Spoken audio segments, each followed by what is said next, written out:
You know that feeling when you step into a room full of people who should love you unconditionally. But instead, their eyes slice through you like surgical scalpels? That's how it started for me, Sophia and Gwyn. 34. Striding into the Evergreen Country Club in Seattle. My Manolo Blahnik heels clicking against the polished marble like a countdown to detonation. The invitation to my mother's 65th birthday gala felt like a lead weight in my Louis Vuitton purse. Not because of its embossed gold foil, but due to the little post-it note my sister had stuck inside. Try to blend in this time. We don't need reminders of your lifestyle choices. Lifestyle choices. As if building a powerhouse venture capital firm from a dingy one-bedroom apartment in Silicon Valley was some rebellious phase. Not the empire that now managed over $3 billion in tech and healthcare investments. My family? They were the Gwyns of Seattle medicine, pillars of the community. Or so they liked to remind everyone. Mom. Dr. Lon Gwyn. The celebrated oncologist who'd saved countless lives and chaired boards at Cascade Health Network. The sprawling medical conglomerate they'd built from Dad's first clinic. Dad. Dr. Min Gwyn. The orthopedic surgeon turned CEO. With his ironclad grip on the family legacy. Then there were my siblings, my older sister, Dr. Kim Gwyn, a rising star in pediatric cardiology, and my brother, Dr. Alex Gwyn, following Mom's footsteps in oncology research. Me? I was the outlier. The one who ditched med school after 2 grueling years because the sight of blood didn't stir my soul. It was numbers. Deals. The thrill of turning startups into unicorns that set my pulse racing. But to them, I was the black sheep. The disappointment who'd traded scrubs for suits and betrayed the family honor. The ballroom shimmered under twinkling lights. Tables draped in ivory linens with centerpieces of white orchids, Mom's signature elegance. Seattle's elite medical crowd mingled, clinking glasses to toast her legacy. Their conversations laced with jargon about breakthrough trials and grant funding. I spotted Dad first. His broad shoulders in a tailored tux, flanked by Kim and Alex like loyal sentinels. Sophia, he boomed, his voice carrying that authoritative tone reserved for operating rooms and family lectures. You made it. Kim's eyes raked over my emerald green cocktail dress, bold, fitted. A far cry from her conservative sheath. Green? Interesting choice. Trying to make a statement. Alex at least offered a half smile. But it didn't reach his eyes. He was always the buffer. But never the defender. I forced a nod, turning to Mom, who stood at the center like a queen on her throne. Happy birthday. Mom. You look radiant. Her response was that polished, professional grin, the one she'd perfected for donor galas and difficult diagnoses. Thank you, Sophia. It's good you could tear yourself away from whatever it is you do these days. Whatever it is. As if Horizon Ventures hadn't just orchestrated a $500 million IPO for a biotech firm that was revolutionizing cancer detection. Ironic, given her field. But no. To them, my world was frivolous. A game of Monopoly with other people's money. While they saved lives. Aunt Lynn materialized then. Wine flute in hand. Her pearls clinking like judgment bells. She was the family's unofficial archivist of failures. Always ready to dredge up old wounds. Sophia. Dear. Still playing the stock market game? Such a pity about med school. You had that spark. Like your mom. But not everyone has the stomach for real work. I swallowed the bile rising in my throat. The years of silent endurance bubbling under my skin. Actually, Aunt Lynn. Horizon just closed a deal that's projecting, but she waved me off. Turning to Kim. Oh, Kimmy. Tell us about that pediatric heart transplant last week. Heroic. Simply heroic. The group leaned in, hanging on Kim's words, while I stood there, invisible, the air thick with their dismissal. This wasn't new.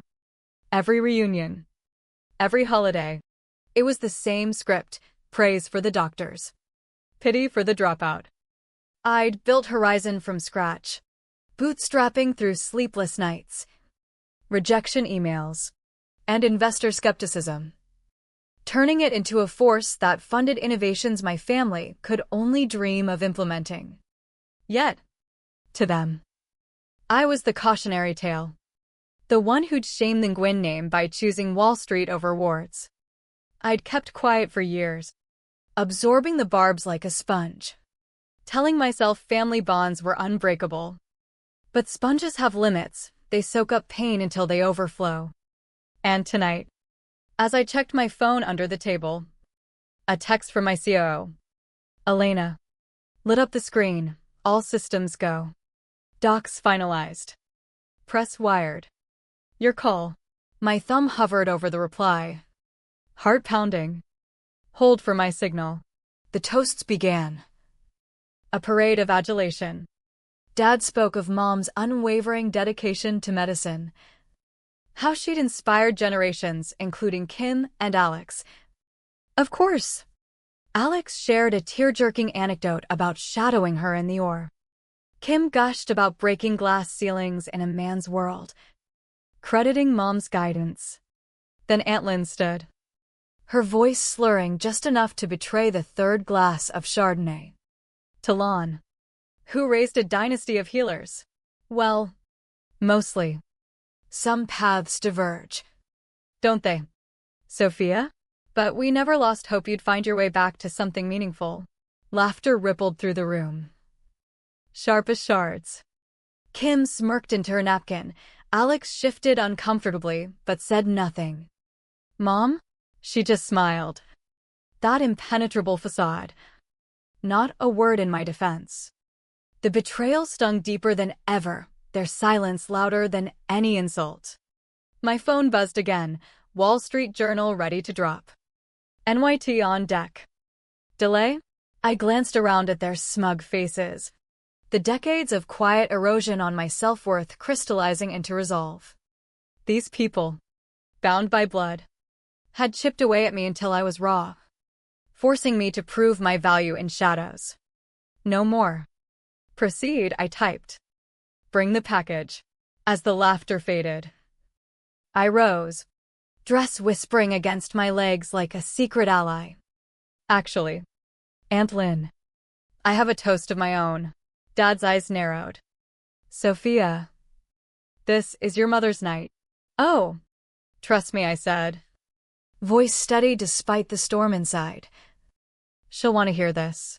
The doors swung open, and Elena strode in, crisp pantsuit, tablet in hand, exuding the efficiency that had helped me conquer boardrooms.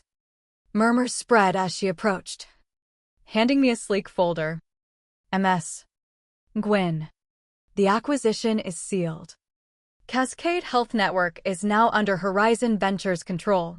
The room froze. A collective intake of breath like the calm before a thunderclap. Dad's glass trembled. Cascade? That's our network, our hospitals, clinics. The whole damn thing. I corrected softly, the word tasting like vindication. 18 facilities. The research labs. Even the affiliated med school. All mine now.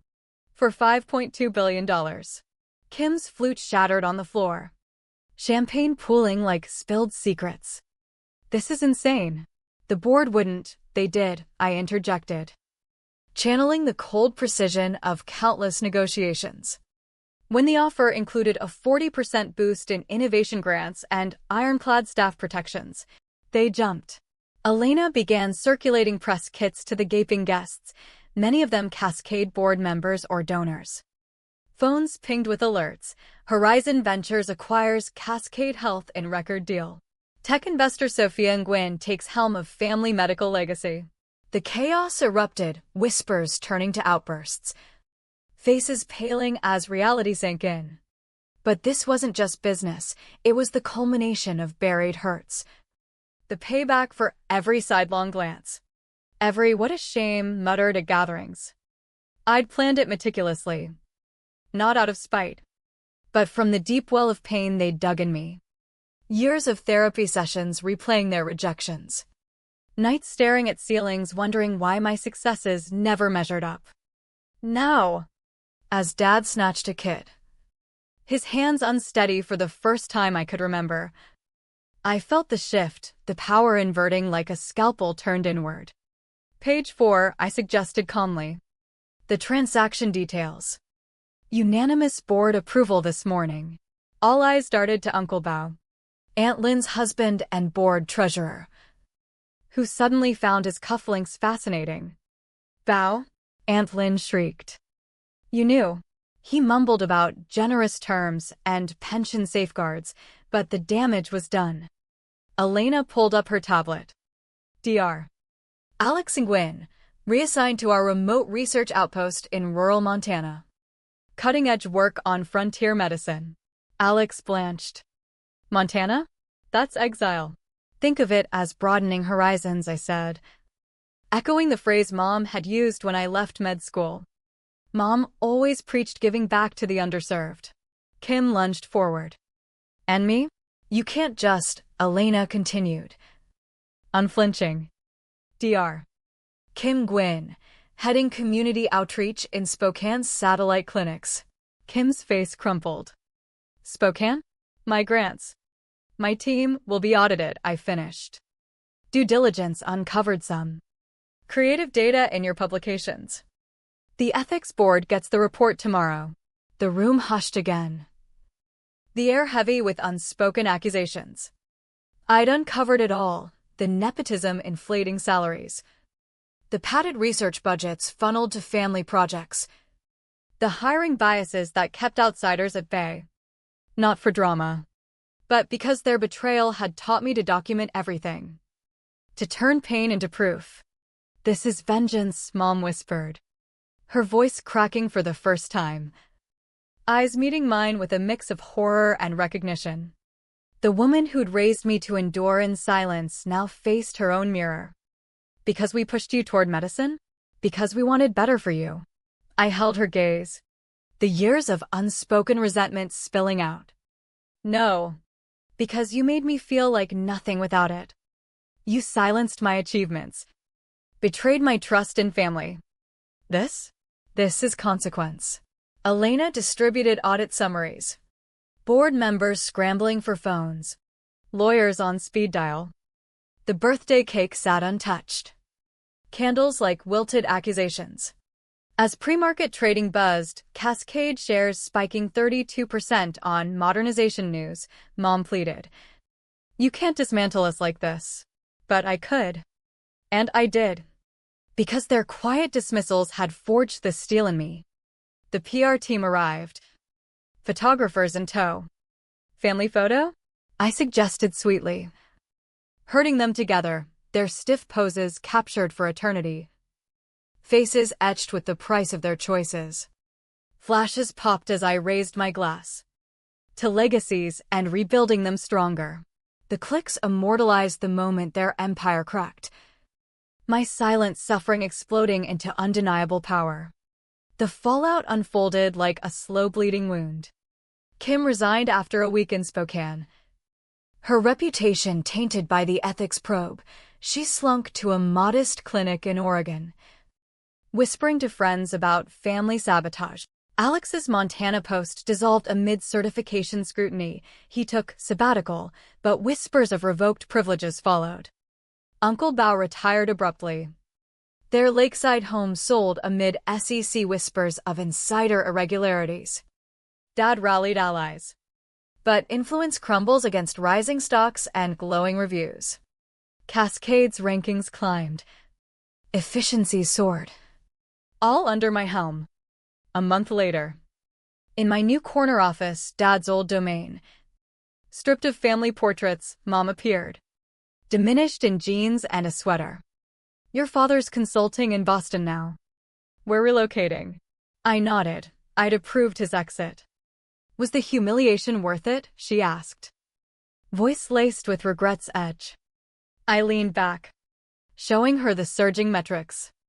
Was making me feel worthless worth yours?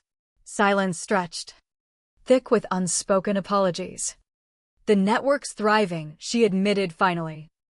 Numbers don't lie. It wasn't absolution, but acknowledgement, the closest we'd get. As she left, I scheduled calls for expansions, partnerships. Not mercy, but momentum. Their betrayal had cost me years of self-doubt. My revenge exacted their complacency.